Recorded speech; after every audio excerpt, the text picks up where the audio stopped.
Hello students, welcome to access institute. हम लोग क्या पढ़ रहे थे? क्लास 11 का the very first chapter which was set, right. Set chapter हम लोगों ने ऑलरेडी स्टार्ट कर दिया है और वहाँ पे आपको पता कर मतलब आप अवेयर हुए हैं कि what are sets, what are various kinds of sets, sets में कैसे एलिमेंट्स को स्टोर किया जाता है, सेट्स का क्या रिप्रेजेंटेशन होता है। अलॉन्ग विद दैट हम लोगों ने बहुत सारे ऑपरेशंस देखे थे कि दो सेट के बीच में कितने डिफरेंट तरह के ऑपरेशंस होते हैं, और उसके बाद हमने कुछ क्वेश्चंस किए थे।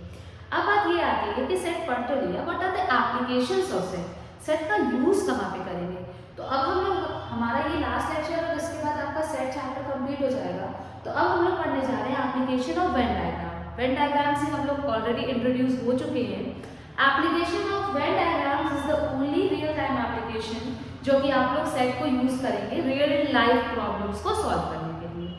जैसे कि अभी हम लोग आगे मूव करेंगे तो देखेंगे कि वेन डायग्राम की हेल्प से बहुत कॉम्प्लिकेटेड क्वेश्चन सॉल्व हो जाते हैं। जब हमारे पास बहुत सारी चीज़ें होती हैं कि कुछ लोगों को ये पसंद है, कुछ को ये पसंद है, तो दोनों चीज़ें कितनों को पसंद है, इस तरह से अगर हम नंबर ऑफ सेट्स इंक्रीज करते जाए तो Venn diagram is the easiest method to solve all this kind of questions. चलिए स्टार्ट करते हैं। सबसे पहला क्वेश्चन कि जब आपको कार्डिनैलिटी ऑफ सेट्स दिया है, अलॉन्ग विद दैट कुछ ऑपरेशंस करके भी कार्डिनैलिटी मतलब जो रिजल्ट निकल के आता है उसकी भी कार्डिनैलिटी दिया है, तो हम लोग कैसे प्रोसीड करते हैं। ये बहुत ही बेसिक क्वेश्चन है, यहाँ पे आपको सब कुछ दिया हुआ है, सिर्फ आपको फॉर्मूला यूज करना है कि if A and B are two differences such that cardinality of n A union B, ठीक है, हमारे पास दो सेट था ए और बी, हम लोगों ने उनका यूनियन निकाला, cardinality of A union B is 20, cardinality of A is 28, cardinality of B is 32, and we have to find the cardinality of A intersection B. A intersection B और A union B से already आप लोग aware हैं कि A union B क्या होता है कि सारे एलिमेंट्स जो कि either belong to either set A और set B, वो सारे के सारे किस में आते हैं, हमारे A union B में आते हैं, राइट। A intersection B में अगर हम लोग आए तो ऐसे एलिमेंट्स जो कि A में भी बिलोंग करें एंड B में भी बिलोंग करें वो हमारे आएंगे A intersection B। इसका एक बहुत बेसिक सा फॉर्मूला है, लेकिन अगर हम देखें कि वो फॉर्मूला निकल कैसे आता है। मान लिया कि एक रेक्टेंगल जो है वो यूनिवर्सल सेट डिनोट कर रहा है, उसके अंदर दो डिफरेंट सेट्स हैं हमारे ए और बी, ठीक है। ए और बी के अंदर कुछ कॉमन एलिमेंट्स भी होंगे, जाहिर सी बात है। अब अगर हम लोग बात करें कि हमें निकालना है cardinality of A union B, ठीक है। ए यूनियन बी में हम लोग क्या करेंगे, सबसे पहले हम लोग क्या करेंगे, ए के सारे एलिमेंट्स लेंगे, राइट। हमने ए के सारे एलिमेंट्स ले लिया, तो यहाँ पे हम लोग क्या करेंगे, ए की कार्डिनैलिटी जो भी आएगी वो हम लोग ऐड कर देंगे, ठीक है भैया, कर दिया। इसके बाद अगर हम लोग आगे बढ़े तो अब हम लोगों को बी के सारे एलिमेंट्स लेने हैं, तो अब हम लोग बी के सारे एलिमेंट्स लेंगे, ठीक है। कार्डिनैलिटी ऑफ बी भी हमने ऐड कर दिया। अब अगर आप इस शेडेड पोर्शन को देखते हैं जहाँ पे हमने cardinality of A plus cardinality of B किया है, तो आपको एक पोर्शन ऐसा दिख रहा होगा जो कि दो बार काउंट हो गया, राइट। ये जो कॉमन एरिया है, जो ए और बी के बीच में कॉमन पोर्शन है, ये वाला पोर्शन, ये दो बार काउंट हुआ है। एक बार ए में भी आ गया, मतलब इसके अंदर जितने भी एलिमेंट्स लाई कर रहे होंगे आपके, वो एक बार ए वाले सेट के कार्डिनैलिटी में भी काउंट हो गए और एक बार बी वाले सेट में भी काउंट हो गए। लेकिन हमने क्या पढ़ा है कि set is unordered collection of distinct elements, तो यहाँ पे तो कुछ ऐसे एलिमेंट्स रहे होंगे जो कि दोनों सेट में कॉमन है और वो दो बार इंक्लूड हो गए, तो हमें उसको क्या करना पड़ेगा, एक बार सबट्रैक्ट करना पड़ेगा, क्योंकि इंटरसेक्शन बी वाला जो एलिमेंट है, number of elements that belong to both the sets A and B, उसको हमें यहाँ से सबट्रैक्ट करना पड़ेगा। एक बार इंक्लूड करना है, गलती से दो बार इंक्लूड हो गया तो हमें एक बार माइनस करना पड़ेगा। तो ये आपका बन गया था very basic formula for find solving these kind of questions, कि जब आपको यूनियन ऑपरेटर लगा के कार्डिनैलिटी दिया है, सेट की अलग अलग कार्डिनैलिटी दिया और आपको इंटरसेक्शन निकालना है या वाइस वर्सा कुछ भी चारों चीजों में निकालना है, तो आप लोग ये फॉर्मूला यूज करेंगे। ये फॉर्मूला हमने देख लिया कि why we are subtracting this A intersection B from the sum, right. तो इतना करने के बाद अब आप देखिए इस क्वेश्चन में जो ये फॉर्मूला है उसके हिसाब से हमको तीन चीजें दी हुई है, राइट। हमको यूनियन बी का दिया है, ए दिया है, बी दिया है, हमको क्या निकालना है, हमको सिर्फ और सिर्फ ए इंटरसेक्शन बी निकालना है। तो if we substitute these values in the given formula, then we will be able to find the value of what cardinality of A intersection B। हो गया इस तरह का क्वेश्चन। तो ये फॉर्मूला आपको याद करना चाहिए। ज़्यादा फॉर्मूला याद करने के लिए हम लोग फोकस नहीं करेंगे, बट फिर भी ये फॉर्मूला बहुत ही बेसिक सा फॉर्मूला है, नहीं भी याद होगा तो you can derive that formula. चलिए वैल्यू का आप पुट कर ही लेंगे, आगे बढ़ते हैं। सेम काइंड ऑफ क्वेश्चन कि if we have two different sets P and Q such that P has 40 elements, ठीक है, मतलब कार्डिनैलिटी ऑफ P हमें दिया है 40, P union Q has 60 elements, ठीक है, P और Q का अगर हम यूनियन निकालें तो इट हैज 60 एलिमेंट्स, ठीक है, and P intersection Q has 10 elements, right? We have to find how many elements does Q have. We have to find cardinality of set Q.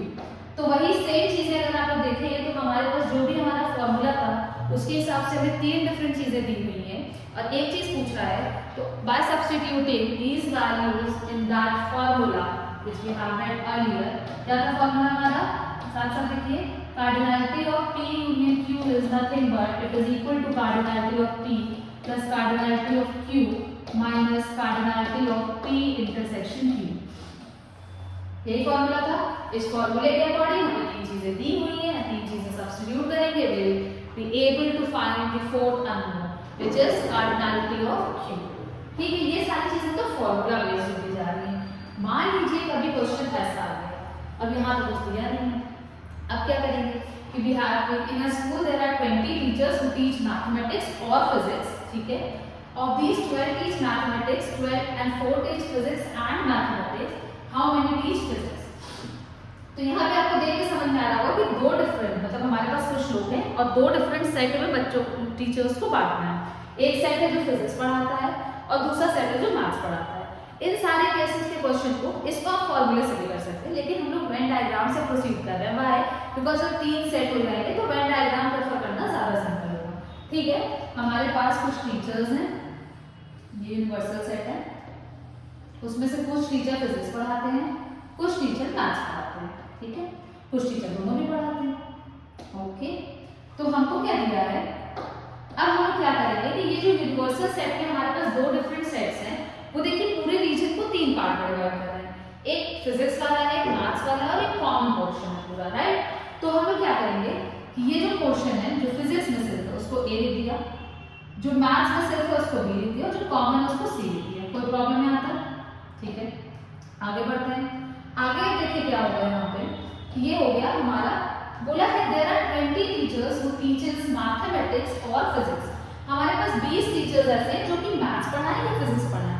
मतलब यहाँ पे अगर आप लोग अननोन्स देखें तो A B C, A plus B plus C, यही है ना, सारे number of teachers who teaches either physics और मैथ्स। तो A plus B plus C आपका कितना होगा, it will be equal to 20 होगा। 20 टीचर ऐसे हैं जो कि फिजिक्स पढ़ाते हैं या मैथ्स पढ़ाते हैं। और वाली चीज, तो और वाली चीज तो यूनियन से आप लोग लिख सकते हैं, इसको A plus B plus C भी लिख सकते हैं वेन डायग्राम के अकॉर्डिंग, या अगर आप लोग चाहें तो इसको हम ये भी लिख सकते हैं P union Q, sorry P union maths, physics union maths, ये कितना है 20, आप ये भी लिख सकते हैं। तो ये भी चलेगा, ये भी चलेगा, पर मेरे अकॉर्डिंग अगर आप ऐसे प्रोसीड करेंगे वेन डायग्राम से तो it will be more simple for you for bigger problems. और these 12 teach mathematics। अब बताइए इसमें देखिए मैथमेटिक्स लिखा है, ओनली मैथ्स लिखने ही लिखा है, तो मैथमेटिक्स कितने टीचर इसमें ऐसे हैं जो कि मैथ्स पढ़ाते हैं।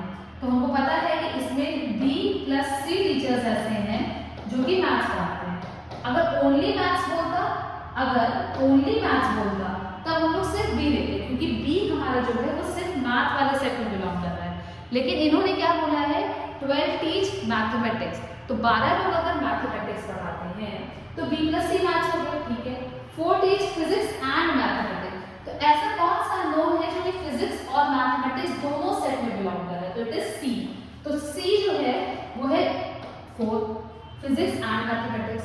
हाउ मेनी टीच फिजिक्स, तो फिजिक्स कितने लोग पढ़ाते हैं, तो फिजिक्स A प्लस C लोग पढ़ाते हैं, ये हमें निकालना है, ठीक है, निकल जाएगा, कोई दिक्कत नहीं।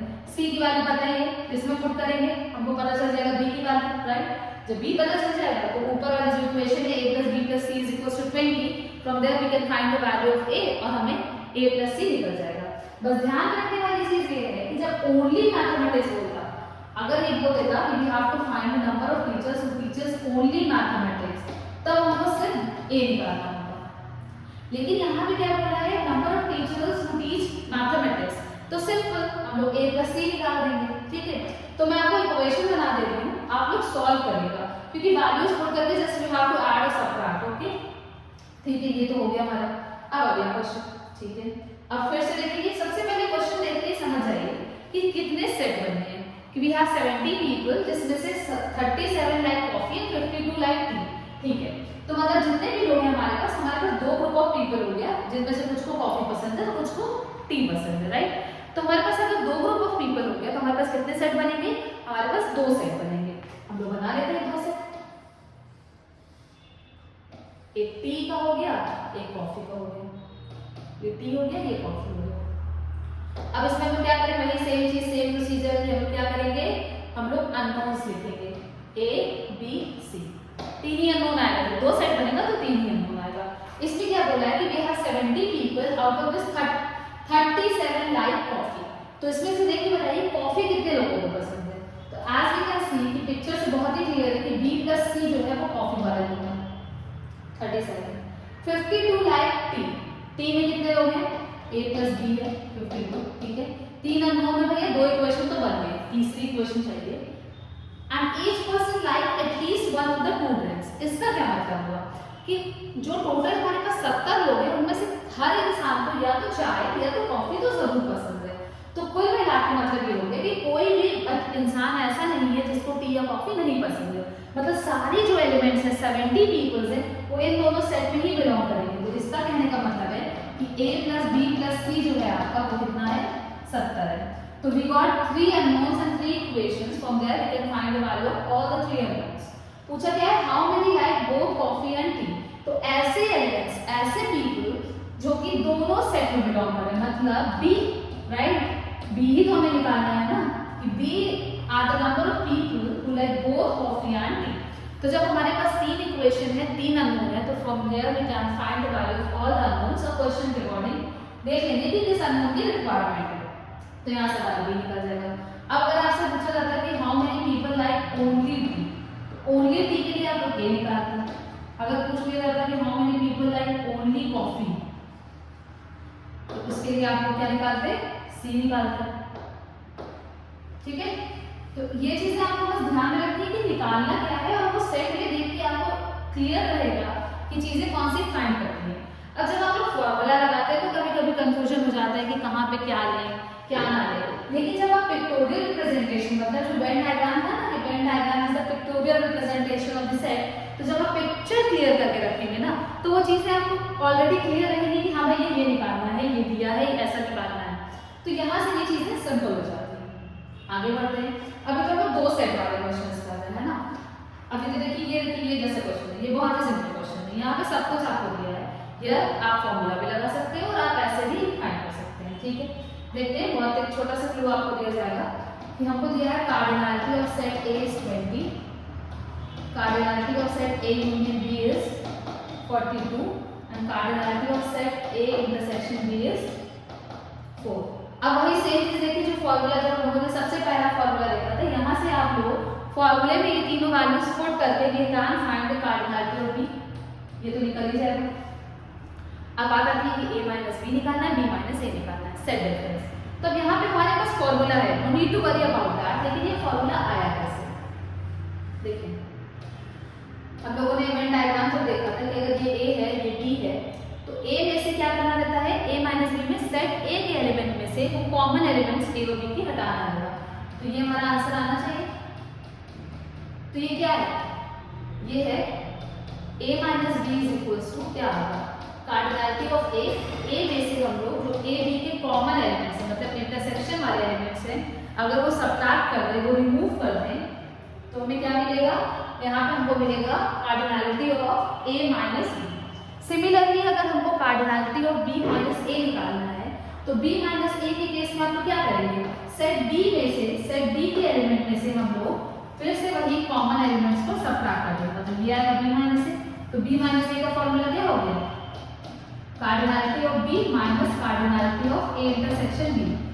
जो भी सेट पहले लिखा होगा उसकी कार्डिनलिटी में से आपको common elements of both the sets हटाना है। तो from there you can get the cardinality of cardinality of set difference. ठीक है, तो वैल्यू पुट करके आंसर निकल ही जाएगा। आगे बढ़ते हैं। अब देखिए यहाँ पे वी हैव 950 पीपल, जहाँ पे 750 can speak Hindi and 460 can speak English. Okay, तो फिर वही चीज़ है कि हमारे पास कुछ लोग हैं जिसमें से दो डिफरेंट सेट में लोगों को बांटा गया, कुछ हिंदी बोलते हैं, कुछ इंग्लिश बोलते हैं। तो जैसे ही आपको दो डिफरेंट सेट पता चले तो सबसे पहला काम आपको क्या करना है, आपको बनाना है वेन डायग्राम। ये हो गया हिंदी, ये हो गया इंग्लिश। वेन डायग्राम के अंदर जितने अननोन्स आते हैं, 3 अननोन, अभी तक तो आपको क्लियर हो गया होगा, वो सब मार्क कर दिया। वी आर 950 पीपल, जिसमें से 750 कैन स्पीक हिंदी, ठीक है, ओनली हिंदी नहीं लिखा है, ये चीज को ध्यान में रखिएगा। 750 कैन स्पीक हिंदी, ठीक है, हिंदी कितने लोग बोल रहे हैं, 750। ये सारे सेट में अगर आप लोग देखिए तो 750 पीपल कैन स्पीक हिंदी, और हिंदी वाले सेट में बिलोंग कर रहा है A plus B, 750, equation number 1। 460 can speak English, B plus C, 460। अब यहाँ पे ऐसा नहीं किया है, ऐसा क्वेश्चन में मेंशन नहीं किया है कि जितने भी लोग हैं हमारे पास, they can either speak English और they can either speak English, Hindi, तो ऐसा तो कुछ दिया नहीं है। तो यहाँ पे हम लोग क्या करेंगे, यहाँ पे हम लोगों को पता है कि 950 लोग हैं, तो जाहिर सी बात है भाई यार कि हिंदी इंग्लिश तो कुछ तो बोलेंगे ही ना। तो A plus B plus C आपका क्या हो गया, 950। ये तीनों चीजें आपको पता चली। अब जब आपको ये तीनों चीजें पता चल गई तो हमें निकालना क्या है, how many can speak both Hindi and English. तो जैसे पिक्चर से आपको क्लियर होगा कि ऐसा कौन सा अननोन है जो कि हिंदी और इंग्लिश दोनों सेट में बिलोंग कर रहा है, तो वो अननोन है हमारा B। तो पहले क्वेश्चन में आपको क्या निकालना है, पहले क्वेश्चन में आपको निकालना है B। अच्छा, 3 अननोन, 3 इक्वेशन सॉल्व हो जाएगा, हो जाना चाहिए कि अगर हम लोग इक्वेशन नंबर 1 से वैल्यू इक्वेशन नंबर 3 में पुट करें, इक्वेशन नंबर 1 से इक्वेशन नंबर 3 में पुट करें, तो यहाँ से हमें C मिल जाएगा। C कितना आएगा आपका, 950 minus 750, that comes to 200, C आ गया। उसके बाद अगर हम लोग इक्वेशन नंबर 2 में से इक्वेशन नंबर 3 की वैल्यू पुट करें B प्लस C की, तो वहाँ से हमें A मिल जाएगा। और उसके बाद फर्दर किसी भी इक्वेशन को यूज करके we can find the value of B। Second question में बोलता है कि how many can speak only Hindi. तो ऐसा कौन सा अननोन है जो कि सिर्फ ओनली हिंदी वाले सेट में बिलोंग कर रहा है, तो वो A है, और ओनली इंग्लिश में वो आपको C दिया है। हो गया सिंपल। तो आप लोग फटाफट से पहले ये मत करिएगा, सबसे पहले तो क्वेश्चन आधा ही पढ़ के क्लियर हो जाता है कि कितने सेट बनेंगे। हमने सेट बना लिया फटाक से, सारे अननोन्स लिख लिए, क्वेश्चन पढ़ते गए, मार्क करते गए कि किस अननोन की वैल्यू क्या ली हुई है, और फिर उस हिसाब से सॉल्व करेंगे। जैसे अभी बेसिक सा क्वेश्चन है तो भी आपको सब निकालने की जरूरत पड़ रही है, कहीं A आंसर है, कहीं B, कहीं C। कभी कभी क्या होता है कि सिर्फ हमको जैसे A ही निकालना है, अरे भाई जब A ही निकालना है तो हम ये स्टेप क्यों ही करेंगे, नहीं करेंगे। तो वहां पे क्लियर हो जाता है ना जब क्वेश्चन पढ़ते हैं कि ये अननोन निकालना है, तो ये निकाल लेते हैं। पर जनरली बहुत सारे केसेस में ऐसा होता है कि आपको सारे अननोन सॉल्व करने ही पड़ जाते हैं, ठीक है। ये सारे अभी हम लोग 2 सेट के क्वेश्चन पढ़ रहे हैं, अभी जब 3 सेट आएगा, जैसे यहाँ कि हमारे पास एक यूनिवर्सिटी है, उसमें स्टूडेंट्स का सर्वे किया जाता है कि किस बच्चे ने कौन सा कोर्स लिया है, ठीक है। तो कुछ बच्चे मैथ्स लेते हैं, कुछ फिजिक्स लेते हैं, कुछ केमिस्ट्री लेते हैं। जैसे ही इतना बड़ा, वैसे ही आप वेन डायग्राम बना लीजिए। 3 सेट का वेन डायग्राम कैसे बनेगा, एक ये दोनों कुछ इंटरसेक्ट कर रहे होंगे, कुछ ऐसा। 3 सेट का वेन डायग्राम, ये फिजिक्स हो गया मान लीजिए, ये केमिस्ट्री हो गया, ये मैथ्स हो गया। अब इस 3 सेट ने पूरे यूनिवर्सल सेट को कितने डिफरेंट रीजन्स में डिवाइड किया, सबका आपको क्या करना है, नाम लिखना है। A, B, C, D, E, F, G, clear है, ठीक है। अब कितने अननोन्स हो गए हमारे पास, 7 डिफरेंट अननोन्स हो गए। भैया हमको 7 वैल्यूज सॉल्व करनी है, 7 इक्वेशन बननी चाहिए, ठीक है। बनाते, ऑप्शन ही क्या है, तो बोला गया कि 64 had taken mathematics course। Maths वाले सेट में कितने एलिमेंट्स बिलोंग कर रहे हैं, तो we can see F plus G plus D plus E, ये आपको दिया है 64 है। मैथ्स वाले सेट में F, G, D, E सब कुछ बिलोंग कर रहा है, ओनली मैथ्स तो बोला नहीं, कॉमन वाला भी लेना पड़ेगा। 94 had taken chemistry, तो B plus C plus G plus D, ये आ गया आपका 94। दूसरी इक्वेशन 58 had taken physics, तो फिजिक्स वाले सेट में अगर देखेंगे तो A plus B plus F plus G is equal to 58। तीसरी इक्वेशन फिर क्या बोला है, 28 had taken mathematics and physics, तो ऐसे कौन से अननोन्स हैं जो कि मैथमेटिक्स और फिजिक्स सेट में कॉमन है, मैथमेटिक्स और फिजिक्स सेट में कॉमन है F और G। ये जो है हमारा ये मैथमेटिक्स और फिजिक्स सेट में कॉमन है, बिल्कुल है। केमिस्ट्री भी याद है, ठीक है, उससे कोई मतलब नहीं है। F plus G 28 had taken mathematics and physics, 26 had taken mathematics and chemistry। अब अगर आप देखिए तो मैथमेटिक्स और केमिस्ट्री में क्या कॉमन आ रहा है, तो मैथमेटिक्स और केमिस्ट्री में हमारा ये दोनों कॉमन आ रहा है G plus D, बिल्कुल आ रहा है। तो यहाँ से आपको पता चल गया G plus D कितना आ गया आपका, 28 had taken mathematics and physics and 26 had taken mathematics and chemistry, ठीक है। उसके बाद क्या बोल रहा है, 22 had taken chemistry and physics course। अब केमिस्ट्री और फिजिक्स में अगर आप लोग देख पा रहे हो तो केमिस्ट्री और फिजिक्स में क्या कॉमन है हमारा, ये कॉमन है B plus G, क्या कॉमन। तो यहाँ से आपको एक इक्वेशन मिल गई, B plus G is equals to 22 and 14 had taken all the 3 courses। तो ऐसा कौन सा अननोन है जो कि तीनों कोर्सेज में लाया जा रहा है, तो इट इज G एक ऐसा अननोन है, G एक ऐसा एलिमेंट है जो कि तीनों सेट में बिलोंग कर रहा है, तो तीनों सेट के इंटरसेक्शन में बिलोंग कर रहा है। तो यहाँ से आपको मिल गई G की वैल्यू 14।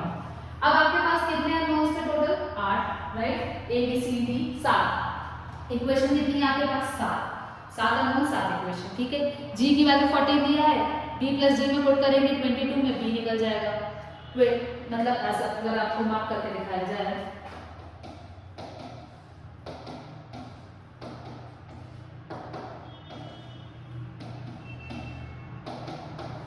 तो अगर इक्वेशन नंबर 7 में से G की वैल्यू इक्वेशन नंबर 6, 5, 4 में पुट करा जाए तो वहां से हम लोगों को B F D मिल जाएगा, ठीक है।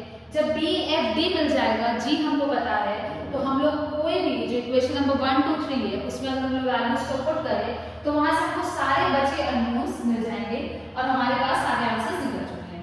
अब बात ये आती है कि ये पूछना क्या चाहते हैं, find how many had taken one course only, one course only, मतलब उसमें क्या क्या चीजें आएंगी, ओनली फिजिक्स भी आएगा, ओनली केमिस्ट्री भी आएगा, ओनली मैथ्स भी आएगा। तो number of students who had opted for only one course or only physics plus only chemistry plus only mathematics. तो ओनली फिजिक्स में आपका आ रहा है A, ओनली मैथमेटिक्स में आ रहा है E और ओनली केमिस्ट्री में आ रहा है। तो जब आप इक्वेशंस को सॉल्व कर लेंगे, इन तीनों अननोन्स को ऐड कर देंगे, तो what you will find the required answer, ठीक है।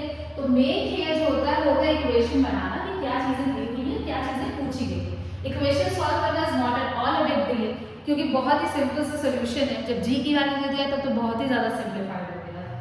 चलिए एक क्वेश्चन और करते हैं। In a group of students 65 play football, 45 play hockey and 42 play cricket। जैसे ही क्रिकेट तक पहुंचे हमको समझ में आ गया कि भैया 3 सेट तो बनने होता है। तो सबसे पहले हम लोग टाइम बचाने के लिए 3 सेट वाला वेन डायग्राम बना लेते हैं, क्योंकि दोबारा से क्वेश्चन पढ़ने की कोई जरूरत नहीं है। बन गया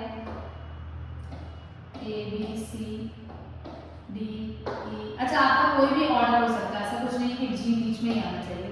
3 चीजें हमारे पास क्या क्या है, हॉकी, फुटबॉल और क्रिकेट, हॉकी, फुटबॉल, क्रिकेट। चलिए इक्वेशन साथ साथ बनाते हैं कि we have a group of student, यहाँ पे 65 play football, B plus C plus G plus D, 65 play football, 45 play hockey, मतलब A plus B plus F plus G, 45 हो गया हॉकी खेलने वाले लोग। उसके बाद 42 play cricket, F plus G plus B plus E, 42 हो गया। इसके बाद क्या होता है, 20 प्ले फुटबॉल एंड हॉकी। तो फुटबॉल और हॉकी में क्या कॉमन है, फुटबॉल और हॉकी में ये बीच वाला एलिमेंट कॉमन है, B plus G। अब तो ये आपको क्लियर ही हो गया होगा। 25 play football and cricket, football और क्रिकेट में क्या कॉमन है, G plus B, 25। उसके बाद 15 play hockey and cricket, hockey और क्रिकेट में क्या कॉमन है, F plus G। कितने अननोन हो गए, अननोन तो साथ में कितनी क्वेश्चन हो गई, 6, ठीक है। And 8 play all the 3 games, all the 3 games वही सेम चीज की, ऑल द 3 सेट्स में क्या एलिमेंट कॉमन है, तो हमको पता चल गया G इक्वल्स टू A। खत्म बात। अब हमको सब कुछ पता चलता है। ये चीज एंड लिखा है, assume that each student in the group play at least one game। at least one game का मतलब क्या हुआ कि हर इंसान कुछ ना कुछ खेल रहा है। तो इसका मतलब जैसे इन्होंने पूछा ना कि find total number of students in the group, अगर ये ना बोलते कि हर इंसान कुछ ना कुछ खेल रहा है, तो कुछ ऐसे बच्चे भी होते यहाँ पे जुगाड़ करते जो कि कुछ ना खेल रहे होते, लेकिन हर बच्चा कुछ ना कुछ खेल रहा है। तो मतलब अगर हमें सारे अननोन्स की वैल्यू मिल जाए, सारे सातों अननोन्स की वैल्यू मिल जाए और हम लोग सबको ऐड कर दें, तो वहाँ से हमको क्या मिलेगा?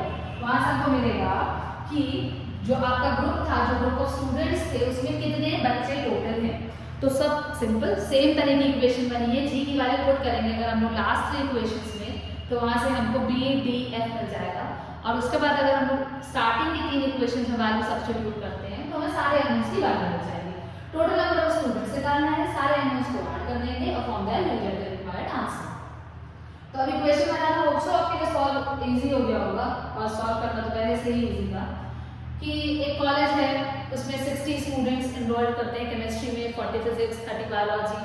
देखिए 3 सेट से ज़्यादा क्वेश्चन नहीं आएगा, 2 सेट 3 सेट, ऐसा नहीं कि 4 सेट बनाने को आ गया, बहुत मतलब चांस ही नहीं, 4 सेट 3 ही सेट के क्वेश्चन आते हैं। 60 students chemistry, physics, biology, same चीज़ 3 सेट बनेंगे केमिस्ट्री, फिजिक्स, बायोलॉजी के। 3 सेट बनने के बाद how many enrolled in at least one of the subject, same चीज़ वही हमारी हो गई। हो गया खत्म का। ये क्वेश्चन नोट कर लीजिए या स्क्रीनशॉट ले लीजिए, इसको आपको खुद से कंप्लीट करना है। डाउट होगा तो आप हमसे पूछ सकते हैं। Moving towards the last question, कि we have an advertising agency finds that it has 170 of its clients, 115 uses television, radio, magazine. ठीक, मैगजीन पढ़ते ही समझ में आ गया कि अगर 3 सेट बनना है हमारे पास। चलिए 3 सेट बना लेते हैं।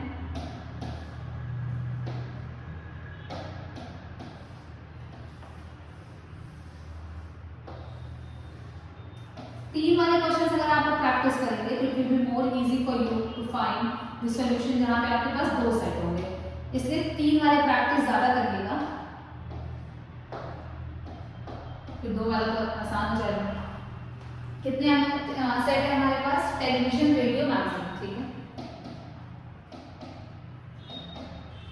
हो गया। बोल रहा है कि 115 लोग, 115 users television. Equation number 1 a plus b plus f plus g, ये आ जाएगा आपका 115 users television. Next is 110 users radio, b plus c plus g plus d, ये आ गया आपका 110। 130 यूजर्स मैगजीन, जो कि आपका, अच्छा आपकी इक्वेशन अलग भी बन सकती हैं, हो सकता है आपने अनुभव से इधर किया हो, तो उसमें कोई घबराने वाली बात नहीं है, आंसर सबका सेम निकल के आएगा। Also 85 uses television and magazine। Television और मैगजीन वाले सेट में क्या क्या कॉमन है? F और G। तो F प्लस G हमको मिल जाता है 85। फिर नेक्स्ट है हमारे पास 75 uses television and radio. Television और रेडियो में क्या कॉमन है? B प्लस G, 75 ये हो गया हमारे पास। 95 uses radio and magazine. Radio और मैगजीन वाले सेट में क्या कॉमन है? G plus B,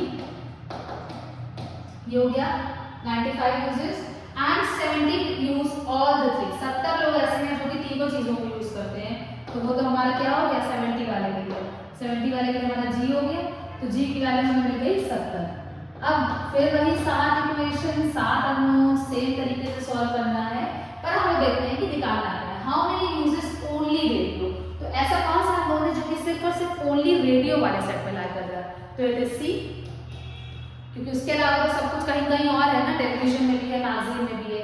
only television, it is a, और television and magazine but not radio. तो टेलीविजन और मैगजीन यूज करते हैं, तो टेलीविजन और मैगजीन का तो कॉमन निकालना ही है, लेकिन वो रेडियो वाले में बिलोंग नहीं करना चाहिए। तो टेलीविजन और मैगजीन में अगर हम लोग कॉमन देखें, टेलीविजन और मैगजीन में कॉमन हमारे पास क्या है? ये दोनों कॉमन था टेलीविजन और मैगजीन में, F प्लस G। लेकिन the people should not use radio, तो जो G है वो रेडियो भी यूज कर रहा है, G तो कॉमन है ना, तो हमको क्या निकालना है? हमको सिंपल F निकालना है, क्योंकि F ही ऐसे लोग हैं जो कि क्या यूज कर रहे हैं? टेलीविजन और मैगजीन यूज कर रहे हैं बट रेडियो यूज नहीं कर रहे हैं। तो यहाँ से बस आपको यही छोटी सी चीज समझनी थी। वेन डायग्राम बनाना आसान है, इक्वेशन बनाना आसान है, इक्वेशंस में अननोन्स को रख के सॉल्व करना आसान है, और अलॉन्ग विद दैट ये भी शायद आसान ही हो गया होगा कि जहाँ पे आपको अननोन्स की वैल्यू निकालनी है, फिर आपको फाइंड कि आपको निकालना है। सॉल्व करके आपने सारे अननोन्स तो निकाल ही लेंगे, लेकिन बात ये आती है कि आंसर क्या था।